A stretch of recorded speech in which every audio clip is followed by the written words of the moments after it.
An old and inebriated man named Fluger excavates a grave marked with religious symbols in the first scene of the film. He appears to be carrying out some kind of ceremony. When Fluger eventually succeeds in retrieving a person's skull from the grave, white vapor suddenly shoots out of it, knocking him back. Fluger laughs as if his task is accomplished as he emerges from the dirt. The action then moves to a convenience store where a teen called Kelly is shopping. Here, we learn that Kelly's friends call him Trash Can in an attempt to make fun of him because of his habit of chewing paper. He runs into Dominique, his childhood friend and current crush, while sorting through the stuff, but he is shy with her. Kelly is approached by Nelson, Tony, Reed and Brad, his school bullies, outside the store. He gets teased by them for consuming odd objects like paper and foam. Just as they're pestering him, Dominique jumps in and encourages them to stop. The bullies become even angrier as a result, and they force Kelly's face into a garbage can. Thankfully, the owner of the store steps in to halt the bullies and chase them away. Dominique then offers Kelly a ride to the school. He tries to enter, but Sarah, her friend who owns the car, says no, saying she doesn't want her car to be soiled. When Kelly gets to school in the following scene, she discovers that the bullies had taken video of the store incident and posted it online. The pupils all make fun of him as he moves along the hall. Kelly gets home from school,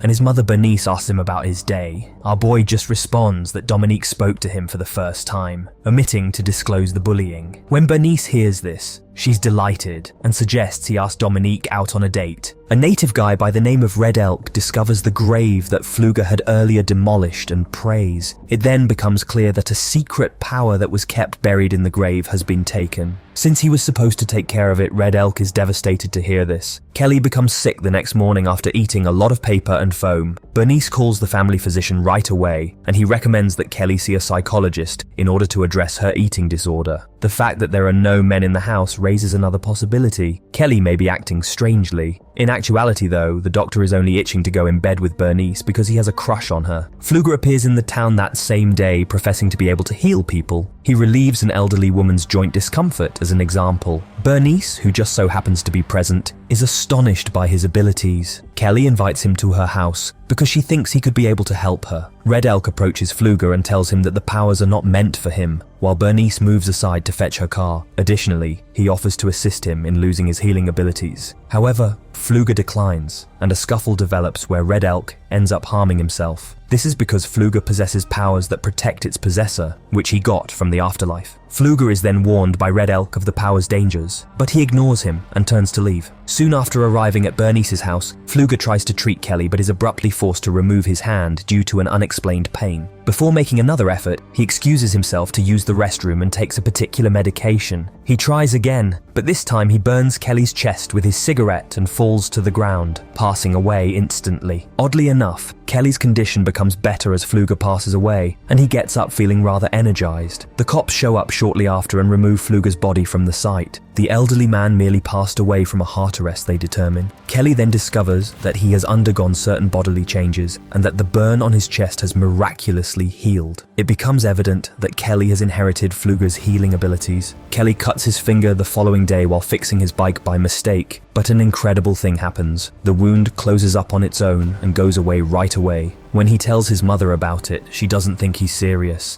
He encounters Dominique and Sarah on his way to school, and they are shocked to see how much healthier he looks. Following their departure, Reed, Nelson's brother, walks up to Kelly and begins punching him without cause. Remarkably, our boy is uninjured, as Reed feels the anguish as he hits Kelly in the stomach. Reed even makes an attempt to harm Kelly with a wooden block, but it fails, and he wounds himself instead. Reed immediately flees, his face covered in bruises, realizing he is helpless against this new Kelly. Later on in the evening, Kelly's father, Gus, pays Kelly's house to inquire about his son's whereabouts. Gus is also the school's football coach. Reed came to hit Kelly, but Kelly says he got harmed instead. Naturally, Gus disputes Bernice on this and does not think it is true. Bernice, however, shuts the door in Gus's face and begs him to leave. Kelly eventually tells his mother about his power to transfer suffering after he goes, making sure that they are never harmed by someone else. He demonstrates this by holding his palm in the heat of a cigarette lighter without getting burned. Kelly's imagination runs wild the next day in class when he discovers Dominique's hairband and imagines themselves having sex. He starts to consider Sarah as well during a threesome conversation. Unexpectedly, Dominique and Sarah begin to experience the feelings in real life.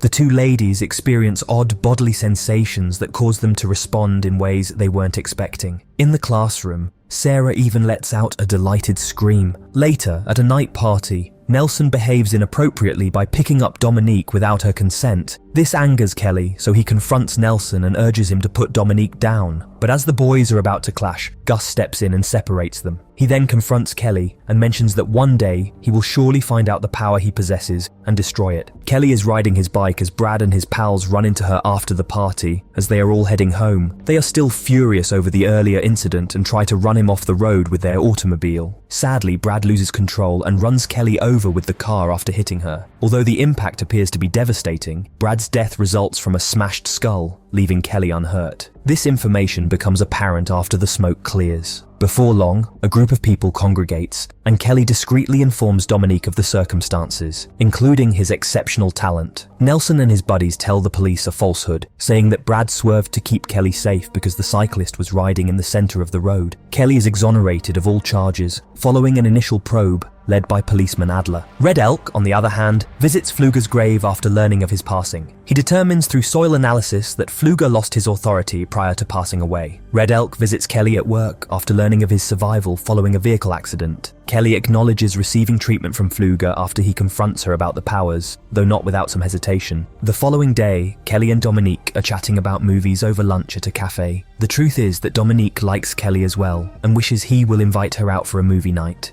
He accomplishes exactly that, much to her good fortune, and they decide to see a movie shortly. Nelson and his pals find it upsetting that Kelly is moving through life so smoothly at the same time. They make the decision to exact revenge on Brad and make him pay for it. Nelson and his pals wait for Bernice to leave for her night shift later that evening after finding out about Kelly and Bernice's itinerary, but she becomes sick and chooses not to work her shift. Kelly notices his mother is ill, so he tells her to take it easy and goes to the store to get medicine. When Nelson and the others see Kelly driving off, they think she's Bernice and decide to scare him. Kelly's trailer home is fastened to their truck and dragged with all of their might. They unintentionally pull the trailer away while Bernice is still inside, causing her to tumble off the couch. After damaging the trailer, the group abandons the chain in the truck because it doesn't break off correctly. This causes a gas pipe in the kitchen to explode, filling the entire house with gas. Startled, Bernice attempts to leave the house but trips over a lamp and tumbles to the ground. Regretfully, the gas ignites and the lamp catches fire, resulting in a massive explosion. Kelly eventually makes it to the scene and dashes into the trailer in an attempt to save his mother. Unfortunately, it's too late. Bernice has already died. Kelly is profoundly affected by the horrific event, and he laments his mother's passing in the fire. Kelly is admitted to the hospital when Officer Adler notices burn marks on his body over time. The following scene has Red Elk approaching Adler at the hospital, telling him about Kelly's special ability. He advises talking to Kelly about it, but Adler feels that at this difficult time in Kelly's life, it is not suitable to get into old folk tales. Recognizing the circumstances, Red Elk instructs Adler to get in touch with him at the appropriate moment. After his burn marks magically heal the next day, Kelly immediately attends his mother's funeral, where Dominique offers him comfort. She reassures him that his mother would always be proud of him, and that crying does not make him weak. Dominique is devastated to learn of Kelly's intention to leave the town, and she bids him farewell with a passionate kiss. Kelly then goes to Fluger's grave in the same cemetery and starts munching on a wild herb that has grown there. He's hoping it will deprive him of his abilities. However, as soon as he chews them, he feels nauseous and begins vomiting. Sarah, who is in the vicinity, observes things from afar. Later, while driving Kelly to social services, Officer Adler talks to him about his mother's accident. Kelly became persuaded that it wasn't an accident, and that someone deliberately dragged the trailer to break the support after learning that it fell before to the gas explosion. Nelson and his buddies don't seem to regret what they've done as they drive their truck at the same moment. To relax, they're going to the river bend. While traveling, they come into Adler taking Kelly out of town, and they make fun of him. Our son recognizes the vehicle right away and knows that they are the ones to blame for his mother's passing, so he doesn't waste any time in jumping out of the moving car and following them up to the river bend. Later, Kelly carefully snatches Tucker's shirt and uses it to strangle himself while Tucker swims, and the others gleefully toss stones at him. Tucker then finds it difficult to breathe and stay afloat. In the end, Nelson and the others watch in horror as he drowns in the river. They run to his aid right away, but it's too late. The bully has passed away. Kelly then smugly admits that he was the cause of Tucker's demise. Officer Adler arrives on the scene just as he tries to take Nelson's shirt. The bullies do their utmost to justify what happened as Kelly swiftly flees to escape any issue. Adler, on the other hand, finds the account hard to accept and begins to accuse them of killing their friend.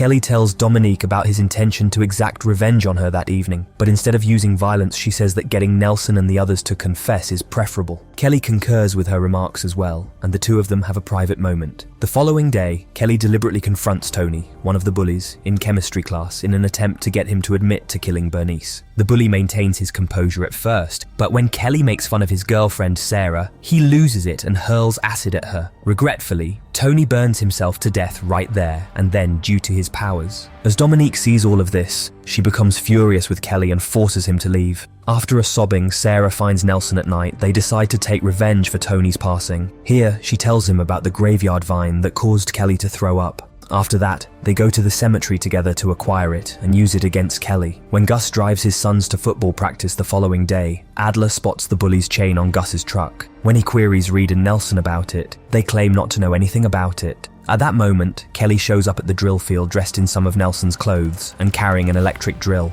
After that, he makes threats to hurt himself to get Nelson to admit his wrongdoing, but the bully's ready. He's got cannabis juice from the graveyard. Kelly begins drilling, but is momentarily stopped when Nelson squirts him with the juice from the cannabis plant. Kelly begs Adler to stop, but Adler drills his knees, inflicting pain on Nelson until he confesses. Just then, Dominique shows up and talks Kelly out of it. In the midst of the confusion, Gus robs Adler of the revolver and shoots Kelly out of wrath. Unfortunately, he and Nelson are shot back, and both of them instantly pass away. Dominique persuades Kelly to give up his powers and go back to normal after the incident. In an effort to support Kelly, Adler also chooses to accompany Red Elk and them to Fluger's cemetery, where a ceremony is carried out. Red Elk says that Kelly must pass away in order to release the powers, while they are excavating the ancient burial. When Kelly hears this, he tries to run away, but a policeman shoots him, inadvertently hitting both Dominique and himself. Kelly, mortally injured, gives Dominique a final kiss before she dies. Then, in order to eliminate Fluger's power, he eats his heart. Adler then kills Kelly by shooting him. Policemen transport Dominique and Kelly's lifeless bodies in a van during the last scene. Dominique abruptly awakens while traveling and declares that she now has Kelly's healing ability. We really hope you enjoyed today's recap of The Unhealer 2020. Please leave a comment below of what you loved about the movie and why. Be sure to like the video and please don't forget to support our channel by subscribing so you don't miss any amazing content. Until next time, lights, camera, action. We look forward to seeing you in our next video.